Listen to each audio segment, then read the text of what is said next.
ફેકલ્ટીમાં બેઠકો વધારવાની માંગ સાથે વિદ્યાર્થીઓ દ્વારા વિરોધ કરવામાં આવી રહ્યો છે અને આજે વિદ્યાર્થીઓ દ્વારા રેલી પણ કાઢવામાં આવનારી છે। વિદ્યાર્થીઓના વિરોધ વચ્ચે આજથી કોમર્સ ફેકલ્ટીમાં પ્રવેશ પ્રક્રિયાનો પ્રારંભ કરવામાં આવ્યો છે તેમજ વિરોધના પગલે પોલીસ બંદોબસ્ત ગોઠવી દેવામાં આવ્યો છે।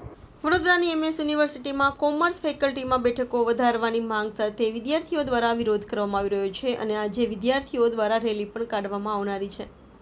વિદ્યાર્થીઓના વિરોધ વચ્ચે આજથી કોમર્સ ફેકલ્ટીમાં પ્રવેશ પ્રક્રિયાનો પ્રારંભ કરવામાં આવ્યો છે તેમજ વિરોધના પગલે પોલીસ બંદોબસ્ત ગોઠવી દેવામાં આવ્યો છે। વડોદરાના હજારો વિદ્યાર્થીઓને યુનિવર્સિટીમાં કોમન એક્ટ લાગુ થતાં પ્રવેશ ન મળતા વિદ્યાર્થીઓ દ્વારા યુનિવર્સિટીના નવા નિયમનો ભારોભાર વિરોધ કરવામાં આવી રહ્યો છે।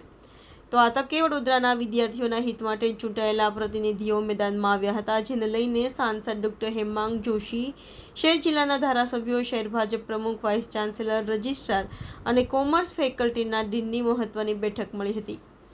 આ બેઠકમાં રાવપુરાના ધારાસભ્ય બાળુ શુક્લ, માંજલપુર વિધાનસભાના ધારાસભ્ય યોગેશ પટેલ, અકોટા વિધાનસભાના ધારાસભ્ય ચૈતન્ય દેસાઈ, વાડી વિધાનસભાના મનીષા વકીલ અને સયાજીગંજના ધારાસભ્ય કેયુર રોકડિયા સહિતના નેતાઓ ઉપસ્થિત રહ્યા હતા। આ બેઠક બાદ હવે ગત વર્ષે જેટલા વિદ્યાર્થીઓને કોમર્સ ફેકલ્ટીમાં પ્રવેશ મળ્યો હતો તેટલા વિદ્યાર્થીઓને ચાલુ વર્ષે પણ પ્રવેશ અપાશે।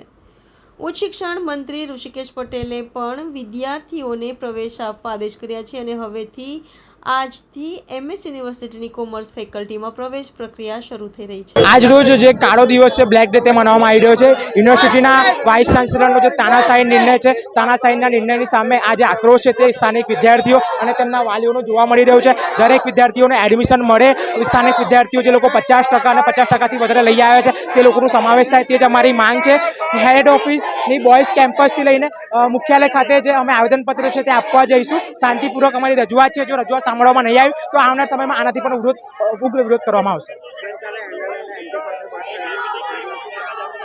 એમએલએ અને એમપી દ્વારા જે અમારા માનનીય ધારાસભ્ય અને સાંસદશ્રી છે, શહેરના અધ્યક્ષ છે ભાજપના વિજયભાઈ શાહ, એમને તો સ્પષ્ટ આદેશ આપ્યો છે વાઇસ ચાન્સેલરને, પરંતુ વાઇસ ચાન્સેલર હજુ સાંભળતા નથી। 50% અને 50%થી વધારે વિદ્યાર્થીઓને એડમિશન મળે જે લોકો ધોરણ 12માં લાવ્યા હોય, પરંતુ ઓફિશિયલી નોટિસ જ્યાં સુધી નહીં આવી જતું ત્યાં સુધી આ વિરોધ ચાલુ રહેશે। મીટિંગ ખરેખર યોગ્ય હતી, કારણ કે સ્થાનિક વિદ્યાર્થીઓના ભવિષ્યનો સવાલ છે। જ્યારે આ જ નેતાઓ અને આ જ જનપ્રતિનિધિને આ જનતા સમર્થન આપતી હોય તો ખરેખર એ લોકોએ આ લોકોનું વિચાર્યું છે, એમના માટે આવ્યા છે, તો અમે એમનો પણ આભાર વ્યક્ત કરીએ છીએ। વડોદરાની એમએસ યુનિવર્સિટીની કોમર્સ ફેકલ્ટી ખાતે જે વડોદરા શહેરના લોકલ વિદ્યાર્થીઓને પ્રવેશ બાબતે જે અત્યારે પ્રોબ્લેમ ક્રિએટ યુનિવર્સિટી સત્તાધીશો દ્વારા કરવામાં આવ્યા છે, એના વિરોધમાં અહીંયા બધા મોટી સંખ્યામાં ભેગા થયા છે। તમામ કોઈ રાજકીય પક્ષને પણ બધા ભેગા થઈને આ આંદોલન કરી રહ્યા છે। વડોદરા શહેરના લોકલ વિદ્યાર્થીને ન્યાય મળવો જોઈએ, એને પ્રવેશ મળવો જોઈએ। કોમર્સ ફેકલ્ટીની સાથે સાથે આર્ટ્સ ફેકલ્ટી હોય, સાયન્સ ફેકલ્ટી હોય, બધી ફેકલ્ટીમાં પ્રોબ્લેમ છે। આ બધા પ્રોબ્લેમનું નિરાકરણ માટે અહીંયા રજૂઆત કરવા આવ્યા છે। આજે વાઇસ ચાન્સેલર લેખિતમાં રજૂઆત કરવામાં આવશે કે વડોદરા શહેર અને જિલ્લાનો કોઈ પણ વિદ્યાર્થી આ યુનિવર્સિટીમાં પ્રવેશથી વંચિત ના રહેવો જોઈએ, એ અમારી રજૂઆત હશે। રેલીનું આયોજન થયેલું છે, તો હવે વીસી સરને બી સમજવું જોઈએ કે આટલા બધા સ્ટુડન્ટ આવેલા છે તો એ લોકોને એડમિશન મળવું જ જોઈએ, દરેકને ન્યાય મળવો જોઈએ।